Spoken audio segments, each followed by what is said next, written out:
Welcome to Misericordiae Hospital, Nairobi CBD Medical Center. Development House Medical Center was opened about slightly above 10 years ago, and since then we've been providing ambulatory care to clients who come to us. The clinic is located between Tomboya Street and Moi Avenue, right opposite the Pioneer Building. We guarantee our patients quality standards and variety of medical services. At Development House Town Clinic, we have the following services. We offer doctor's consultation. We also offer physician services on Mondays and Fridays, obstetric and gynecologist services on Wednesdays and Saturdays, nutritional services on Fridays. We also have a well-equipped pharmacy, a well-equipped laboratory. We have physiotherapists, and we also have just begun our wellness services as a way of encouraging preventive medicine. We provide specialized services, that is gynecology and antenatal clinics. We provide services to the diabetics and the hypertensive patients. We give nursing services. We will do your dressing, we give you injections, we also provide some counseling services. We have specialized counselors that would give you natural family planning counseling and guidance, and you'd also get the general counseling. We also provide adult immunization, and basically for adults who want to travel, we are able to give you the vaccines that you need. We uphold the dignity and privacy of our patients as we strive to meet your healthcare needs holistically and in a more compassionate way. The service that you'd receive at our medical center is a value with a touch of Christ. We do not just want you to be taken care of physically, but you also think about your spiritual care and spiritual growth. Visit us every Monday to Friday from 8 a.m. to 6:30 p.m. and every Saturday from 9 a.m. to 3:30 p.m. and get value for your money. We ensure that you're seen within the shortest time possible, however, providing quality care. I welcome you all to Mater Hospital CBD. We assure you of timely, efficient, and satisfactory services.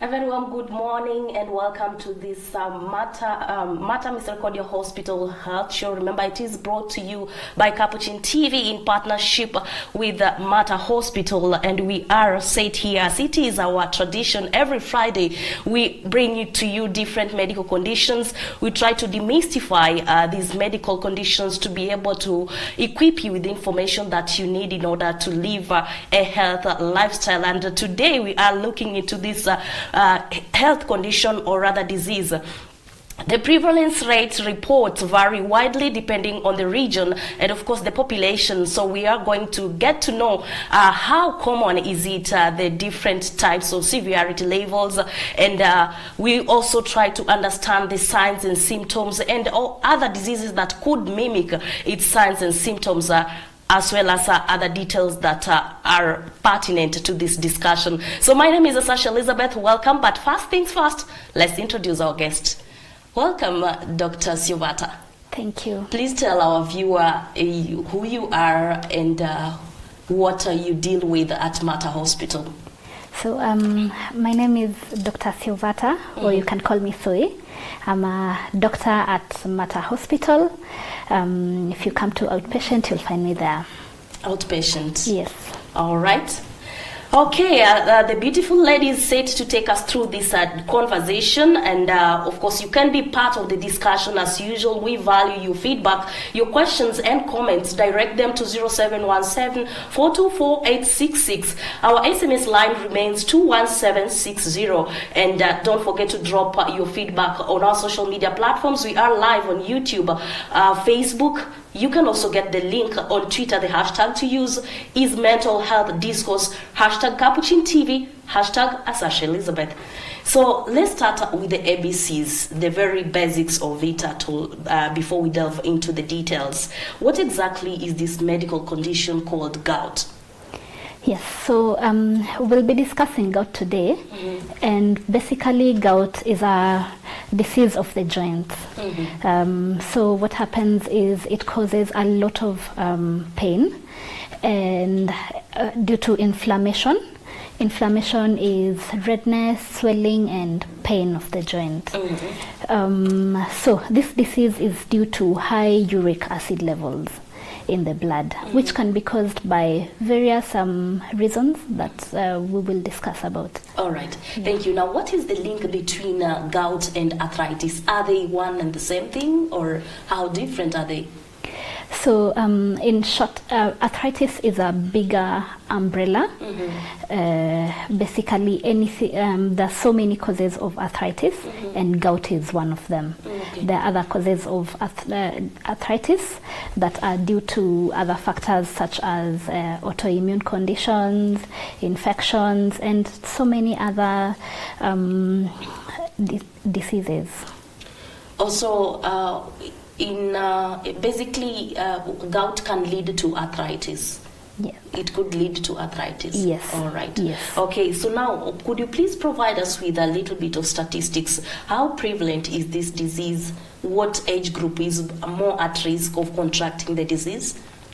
So the prevalence of gout is it's a range. It's between 1 to 6 to 8%. Mainly because researchers don't seem to agree on one percentage, but it's a wide variety, and we actually don't have much information about prevalence in Kenya, but it's about 4%. At the moment, it's about 4%. So the older you are, the more likely you are to have gout. So up until the incidence of gout increases up until 70 years, after which the incidence is about the same. So the older you are, the more likely you are to have gout. All right. For many reasons, yeah. Yes. Does the environment or the region affect the prevalence rate of the disease? Yes, it does, because of different lifestyle conditions. So in places where people take a lot of, for instance, a lot of seafood, the incidence of gout is higher. All right. Yeah. And how does the disease manifest itself in the human body? The signs and symptoms that are indicative of gout? So usually it will come with a lot of pain, very, very severe pain that will even wake the patient up from bed. Which part of the body now? So the joints are affected, and the most commonly affected joint is the joint between the first toe and the foot. This joint of the foot, I don't know if it makes sense. Yes, so that's the most commonly affected joint, but any other joint can be affected. And usually the pain is so severe that the patient cannot be able to even wear socks, you cannot be able to wear shoes, even touch, like for instance, if you put a sheet over the joint, it will be really, really painful. Yes, so the joint will also become very swollen and very red and very shiny. Yes, that's how it presents. Now, when you come to us, we look at how the joint looks like. The area, of course, will be red and swollen and very tender. And it might be, the surface might be irregular due to deposition of crystals, which in medical terms we call tophi. So that's how it presents. Okay, so apart from the pain and the swellings, is there any other signs or telltale signs that will make you, will direct you towards gout as a medical condition? So those are the main. Those are the main ones, because it's a disease of the joint. But there is also more history we take based on risk factors and the same. Okay, we'll get to know about these risk factors, of course, later on. And medical conditions have these determinants. Let's just get direct to that, associated with an increased risk of exposure to a specific disease. What medics call risk factors, what you've just mentioned. And it could be genetic aspects. Some of them is just personal behavior or lifestyle, or even the environmental stimuli which expose someone to the disease. So in case of gout, what are these factors, the risk factors that predispose one to gout? So the most important risk factors are actually lifestyle, yeah? So obesity, for one, is a very important one. So people who are more obese are more likely to have an episode of gout. And then if you consume a lot of alcohol, especially beers, you're likely to have gout. Also, for people who eat a lot of nyama choma, I think a lot of people associate gout with nyama choma. Nyama choma. Today is Friday, being weekend, there are people who already have plans to go for nyama choma. Yes, moderation. In moderation. Moderation, yes. Other things like eating a lot of seafood will predispose you to gout. And also there are medical conditions that can predispose you to gout. If you have problems with your kidneys, also if you're taking some drugs, for instance, aspirin will predispose you to gout. And there are some drugs that are used to treat hypertension that can predispose you to gout. Now, for people who have cancer and are going through chemotherapy, there is while chemotherapy is killing the cancer cells in the body, it can result in high uric acid levels, which can give you an episode of gout. And for people who have had gout before, conditions such as even getting an infection in your body or having surgery can predispose you to an attack. Yes. Okay. Yeah. Thank you very much. I hope my camera person Felix Juma and Christopher Diambo, you should be careful when you're devouring yam choma and other beverages that could be that could predispose you to gout. It is Friday, and as you make plans to meet and have fun with friends, to wine and dine, just keep in mind that you need to maintain that level that is not a risk to your health. So you mentioned that the older people are more at risk of contracting gout.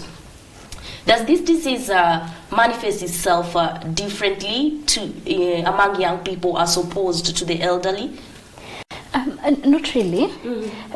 Presentation is fairly similar between age groups, but the factors we've discussed about are actually the reasons older people are more likely to have gout. Physiological factors aside, whereby the body just you'll have higher uric acid levels, but older people are more likely to have chronic illnesses. These kidney illnesses, the hypertension are more likely to happen in older people. So that's why the older people are more likely to have this condition. Okay, but basically the signs and symptoms are just the same. Yeah, they're basically the young the same. and the elderly. Yeah. Some medical conditions tend to present similar signs and symptoms, and this in some cases may lead to misdiagnosis. What are some of these diseases that are likely to mimic gout in terms of signs and symptoms? So for starters, you can have a condition called cellulitis, whereby cellulitis is inflammation of the soft tissues. So the soft tissues above the joint, when they have cellulitis, can look similarly. But we are able to differentiate them. The other thing that can present similarly is septic arthritis, whereby septic arthritis is an infection of the joint. So septic arthritis will present, will affect the bigger joints, and will have a fever. And when you do a lab test, you'll be able to see the difference, whereby the septic arthritis will have a high white cell count. But that's very medical for sure. The other conditions is rheumatoid arthritis, which is another very common inflammatory condition of the joint.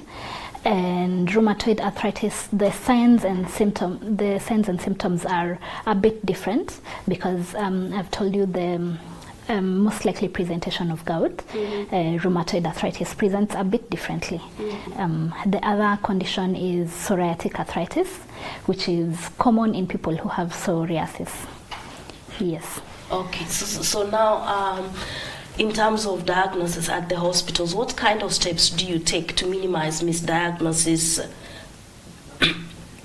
So for us to diagnose gout, or any condition for that matter, we start with symptoms, which is what we've talked about, how you feel when you're coming. And then there are signs, which is what we see when we examine you.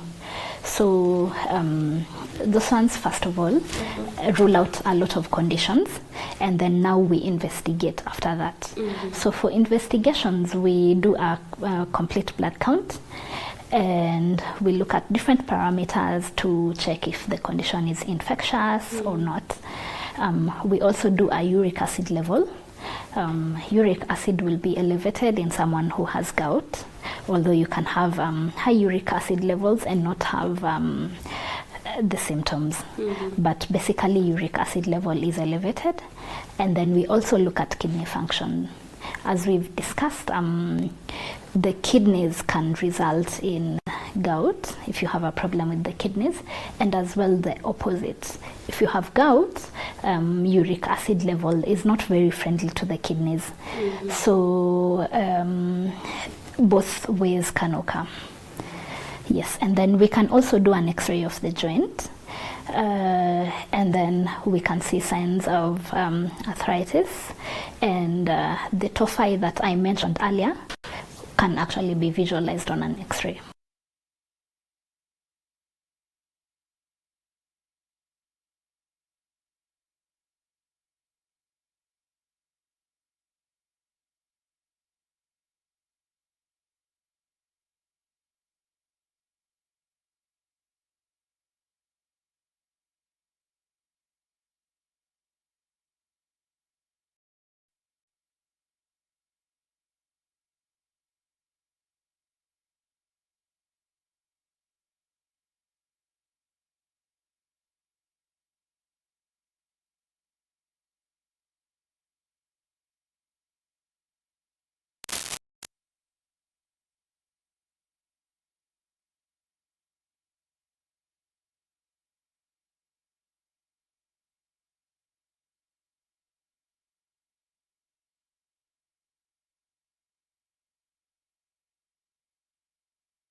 Mater Hospital welcomes you to its newest satellite medical center at the Well Mall along Langata Road in Karen. The reason why clients should come to Mater Karen Clinic or Medical Center is because we offer a variety of medical services to include consultation services which are done by our qualified and experienced doctors.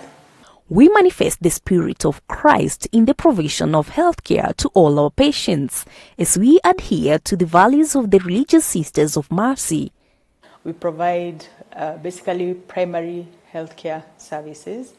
So this means we'll follow up patients on an outpatient basis for various diseases, including diabetes, asthma, and any other illness which arises, which does not require complex care. Our staff are qualified and provide effective services which are cost effective and good for our patients. The various services that we offer at our clinic include pharmacy services, where we have a fully stocked pharmacy run by a qualified pharmacist, and we serve all your prescription needs. We have laboratory services that are run by our qualified lab technologists. Get more than just basic treatment at Mater Hospital Karen Medical Clinic. One of the key features of primary care is that we provide health education about various conditions. This would include things like hypertension. We would advise you on things such as how to take care of your health.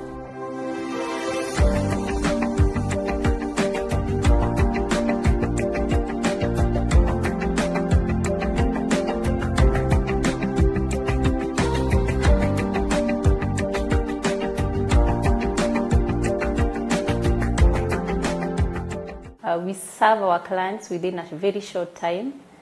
We have enough well-ventilated waiting area for our clients. And we have rooms for all those procedures that we've mentioned, well-spaced rooms with enough facilities and equipment. We also have all the decentralized services that are offered from the main hospital, to include ultrasound services that we offer on Wednesdays from 8 a.m. to 5 p.m. in the evening. So feel welcome to Mater Misericordiae Hospital, Karen Medical Center. We take pride in your wholesome well-being. We are always ready to meet you at your point of need. A lot of health issues are now preventable, and this means that just by making lifestyle changes, we can improve the health of people in the community. Our esteemed clients and patients, welcome to the Mater Misericordiae Hospital, Karen Medical Center. We have a large, well-ventilated facility, which means that we are able to see patients in a safe environment. And I would ask you, if you have a health issue and you are within the area, please feel free to come and consult us. We're happy to work with you and identify your issue and resolve it. We are open every Monday to Friday from 8 a.m. to 7 p.m. and every Saturday from 8 a.m. to 5 p.m. You come and support us in this medical clinic in Karen, in the Well. We are in the first floor. And you just test us. Sisters of Mercy are known for quality because they are all over the world, and especially our care for the sick. It is hard times because of the coronavirus, but we know we will give the best quality. We just want to welcome all of you to come to our gynae clinic. It runs every Tuesday from 9 to midday. We have the full gynae specialty, all located in one room, one roof. We have a very comprehensive lab. We have ultrasound services, and most of all, we have caring staff who are going to take care of all your needs. So once again, welcome and karibu to this great medical center of ours.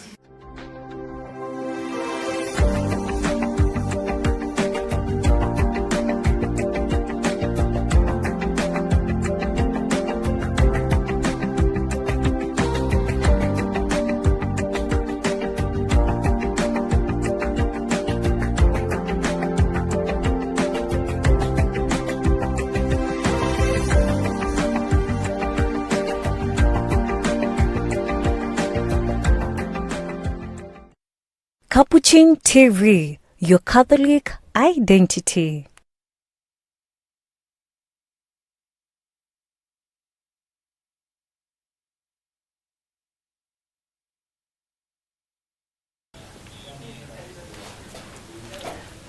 Welcome back, dear viewer, and we deeply apologize for the technical hitches that had to cut us off for a few minutes, but welcome back to our second session of health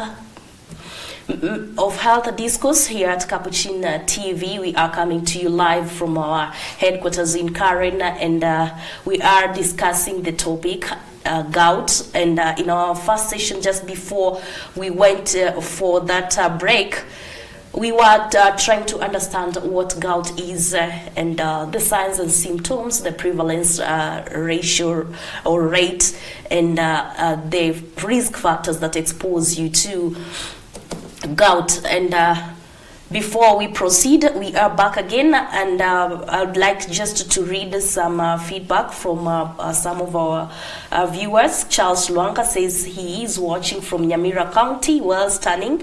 Thank you, Charles Ogato Luanka, for watching. Nancy is also watching. Following the Catholic Broadcasting Ministry from Homa Bay, this is George Okoth, MC Rich. Paris Murunga says from Trans Nzoia County, tuned. Then we have Eva Emo. Yeah, Eva, I can see that you noticed the technical hitch. Sorry about that once again. And we move on swiftly with our discussion. And with me in studio is none other than this beautiful medical officer from Mater Misericordiae Hospital, Christine Siovata. So I think... yeah, we pick it up from there because we were trying to understand the diagnosis procedures. I think they did not get the sound. So could you please again take us through these procedures that you take, and how do you ensure that you do not you minimize chances of misdiagnosis, considering that there are other diseases that mimic gout? Yes, so I was saying, first of all, we look at the symptoms you're presenting with, and the symptoms will help us rule out the other conditions.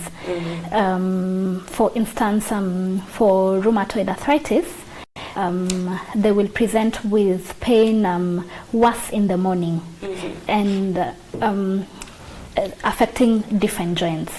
Gout most likely will affect one joint. So the symptoms part is very, very crucial.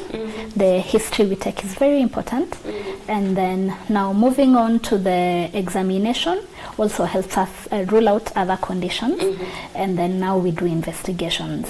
So for investigations, we do a blood count that looks at different parameters of the blood, and different parameters will show different things. For instance, if your white cell count is high, then we'll start thinking maybe this is an infectious process and likely not gout. We also do uric acid levels, and uric acid levels are elevated in someone with gout. Basically, the pathological reason for gout is high uric acid levels. The other tests we do are kidney function tests. We look at the level, how the kidneys are working. As I'd mentioned, the kidneys, uric acid is not very good for the kidney, so uric acid damages the kidney. And also the other way around, if you have kidney issues, you're likely to get gout. Other tests we can do are, we can do a test for cholesterol levels in the blood. because we discussed about obesity as being a major cause, major risk factor for developing gout. We also do look at the liver function tests. So an imaging modality we use is we do an X-ray, which shows us inflammation in the joint, and especially if you have the tophi, which are crystals of uric acid crystals in the joint, we are able to see them in the X-ray. So that's the diagnostic process that takes us through how the patient presents and how we land onto the diagnosis of gout. Thank you, Dr. Silvata. You can keep your feedback coming, your questions about this disease gout. Do you have any questions, any inquiries specifically? You can direct them to Dr. Silvata, and we'll be sure to respond to you to ensure that you get appropriate response before we close this discussion. Now, just to remind you, our number is 0717-424-866. You can also drop your feedback and questions on our social media platforms on YouTube, Facebook, and Twitter. Now, we are in a digital era, and people tend always to befriend Google. Once they get some signs, they are on Google all over, trying to find out what could this be. And we have even seen a lot of a series of memes that after Googling your signs and symptoms, then you're start really preparing shocked for the funeral.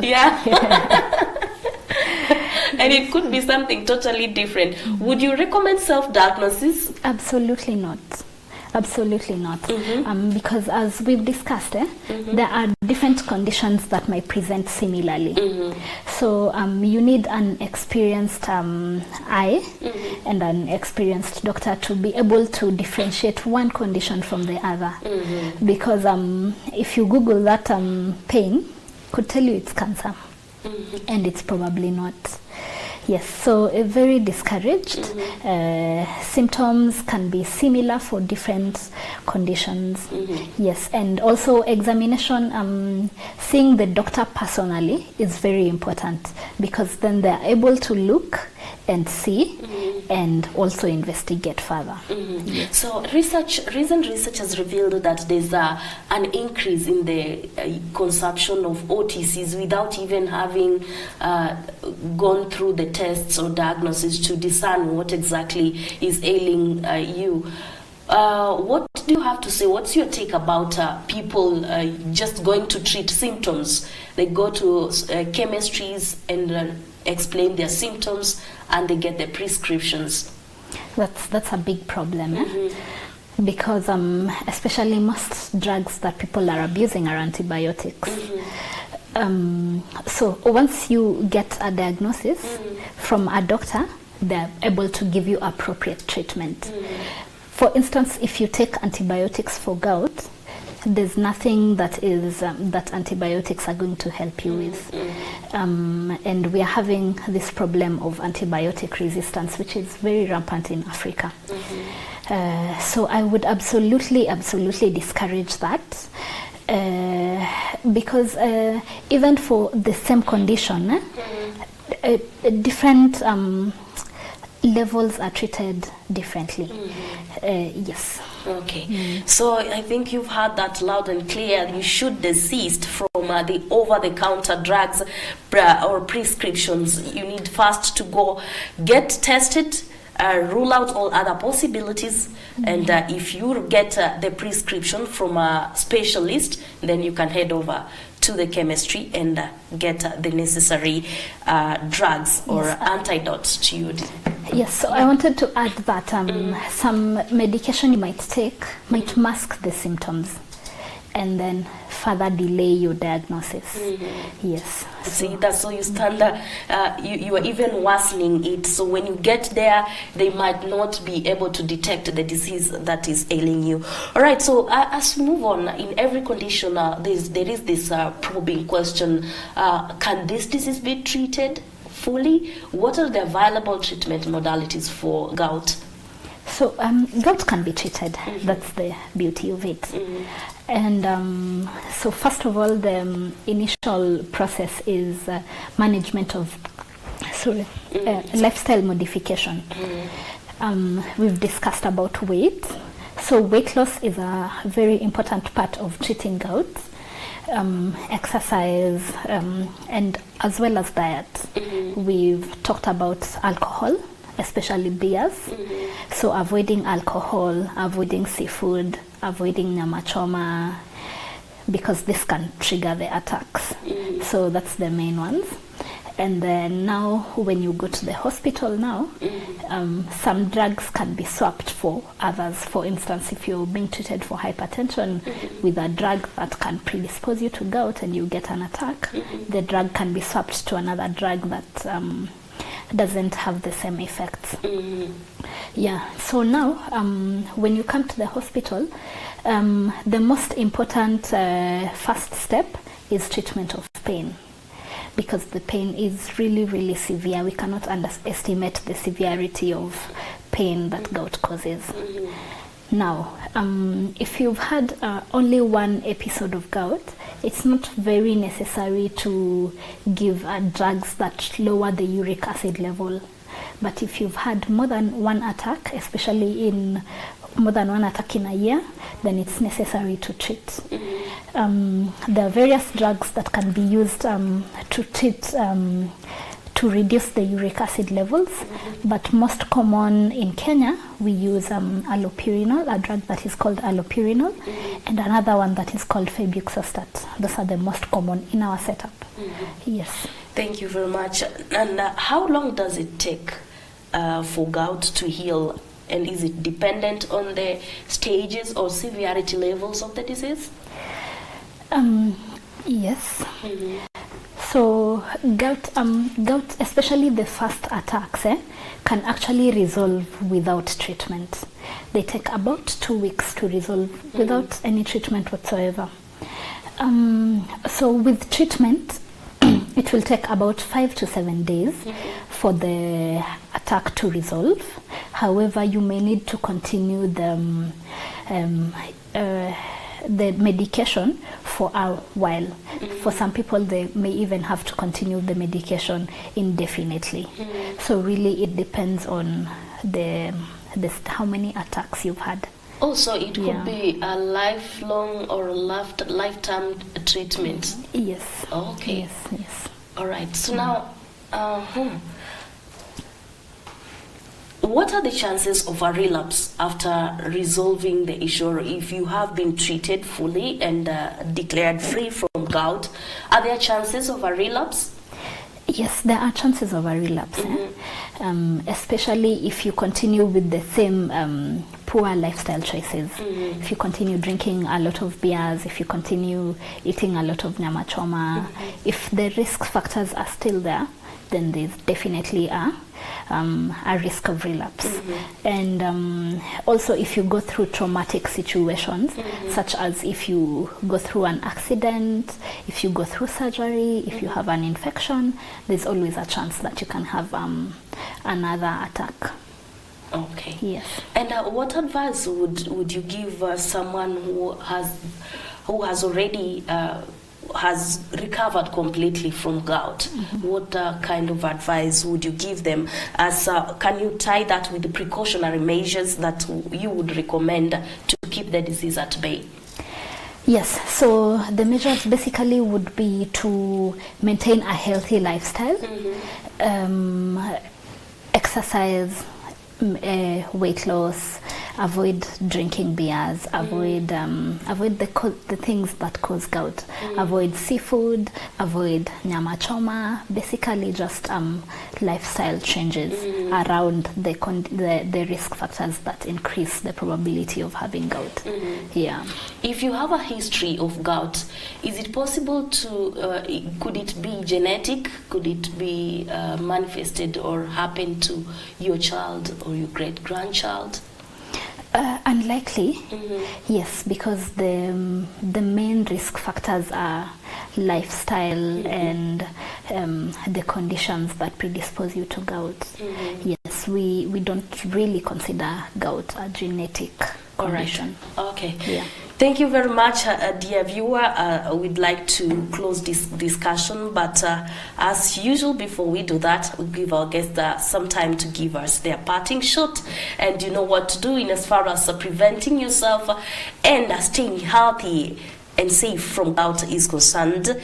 And my voice is a bit hoarse because I'm having nasal congestion, but don't worry, my guest is both a host. She can play both roles of a host and a guest. So your parting shot, Dr. Siovata? Yes, so I'd like to say once you have all this information that we've given you, you're able to alter your lifestyle and prevent these attacks. So, and also healthcare seeking behavior. If you go to a hospital, you're able to get better care rather than treating yourself at home or deciding what medication you need on your own. So I would encourage everyone to just maintain a healthy lifestyle and to exercise, to eat right, and to avoid consumption of alcohol. Yes. Thank you very much, Dr. Siovata, and thank you for creating time for this discourse. We really appreciate that. I'm also grateful for having me. Thank you. I've really enjoyed this discussion. Pass our regards to the entire Mater Hospital team. I will. Okay. Thank you very much, dear viewer, for being with us, your patience and your understanding. Again, we apologize that we had to be cut short during our first session. Of course, there are technical issues that could not be foreseen. And right now, that is Dr. Siovata Christine from Mater Misericordiae Hospital. Today, she was gracing our studios, informing us and giving us a profound discussion on gout, a medical condition that, according to her, and research, of course, it is more prevalent to the elderly as compared to the younger population. So right now, I'd like to close this discussion. I believe you've gleaned more than enough that you need to know about gout. And I would like also to extend my gratitude to everyone who has made this possible, starting with my camera operators, Felix Juma. We also had Christopher Odhiambo, who also played part as a continuity director. Thank you very much. Our visual mixes have been Franklin Biroga and Zipporah Mudhoni. Our sound engineer has been Eric Otieno. And on our transmission desk, we had Michael Kibandi. I would also like to thank Ryan, who has accompanied Dr. Siovata here from Mater Hospital. Thank you all who coordinated the different aspects, Dr. Odongo and Sister Mueni Benedette. Thank you very much, Father Vincent Shumira, for coordinating different aspects to make sure that this discourse goes on as planned. My name is Sasha Elizabeth. Wherever you are, it is weekend, but think about your health, absorb or embrace positive lifestyle that do not predispose you to medical condition. See you next time. Goodbye.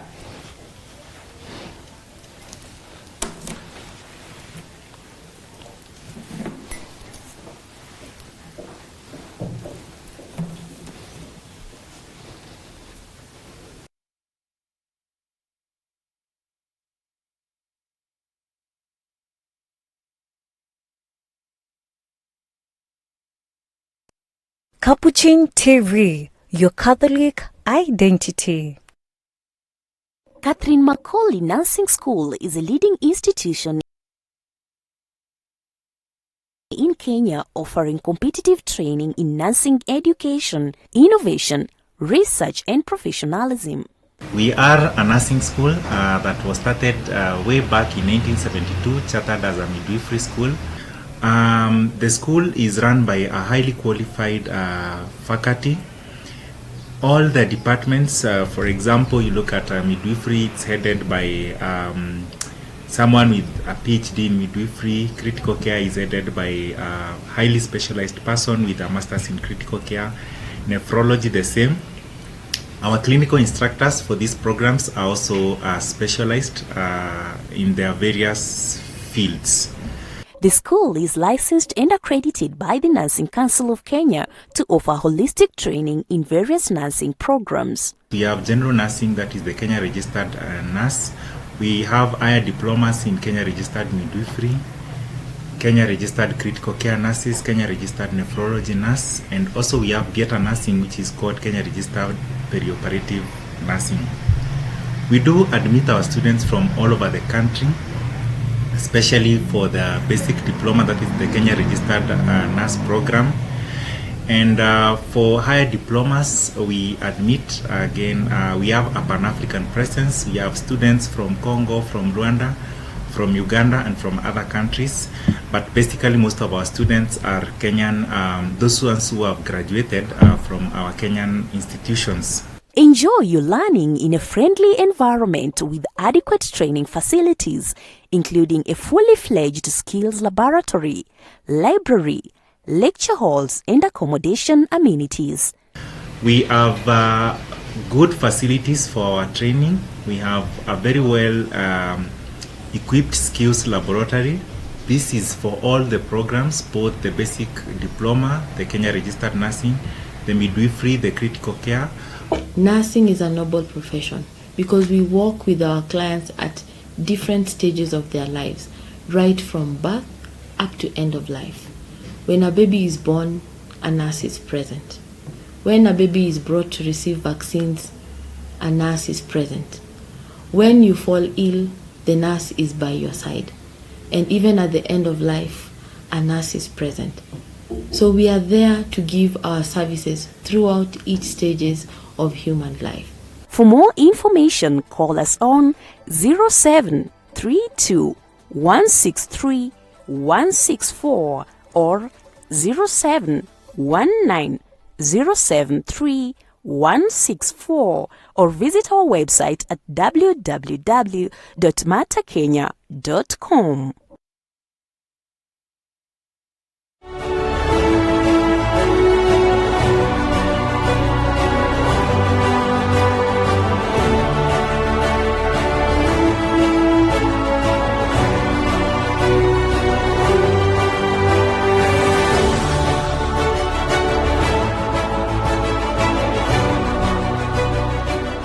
Welcome to Misericordiae Hospital, Buru Buru Clinic for holistic medical services. This is Buru Buru Medical Center, which is part of Mata Hospital. And at Buru Buru, we essentially offer services offered in Mata Hospital. We are located in the first floor failing building above Quickmart. In Buru Buru, we have general consultation Monday to Friday. Saturday and Sunday, they are still available. We still have specialists. On Tuesday and Thursday, we have our gynecology clinics running from 8 a.m. to 2 p.m. We have a pediatrician clinic running on Wednesday at 8 a.m. to 2 p.m. We normally have a wellness, which we normally do from Monday to Sunday. Every day, feel welcome, you can come. Experience the difference in our wide range of quality, responsive and compassionate healthcare services. We have very highly skilled and qualified staff running the units. We offer services including doctor's consultation services, which is the general doctor in the outpatient unit. We also have laboratory services and pharmacy services. On particular days of the week, we have specialized clinics, which include the physician clinic, where we have our hypertension and diabetes patients followed up. And then we also have the obstetric gynecology clinic, which is run on Tuesdays and on Thursdays. We have the pediatric clinic, which is run on Wednesdays. And then we also have the ENT clinic, where we have the ENT doctor coming in, and that is run on Fridays in the morning. There is also a pediatric surgery clinic, which is also on Fridays. Our child welfare, we normally do them on Wednesday, Friday, and Saturday from 8 a.m. to 2 p.m. We have our ENT clinic Friday, 8 a.m. to 10 a.m. We normally have nutrition services on Tuesday to Thursday, and we have extended our radiology services from Monday to Friday to Saturday nowadays. Initially, we were running up to Friday, but currently going up to Saturday. We deliver all our services with utmost diligence, integrity, and equality.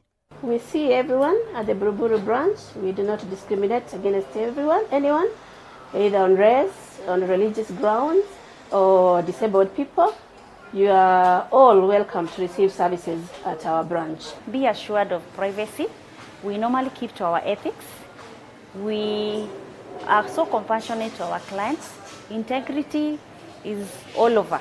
So when you come, we feel you, and that is why you can see nowadays we are running, like every Friday we are having a special clinic.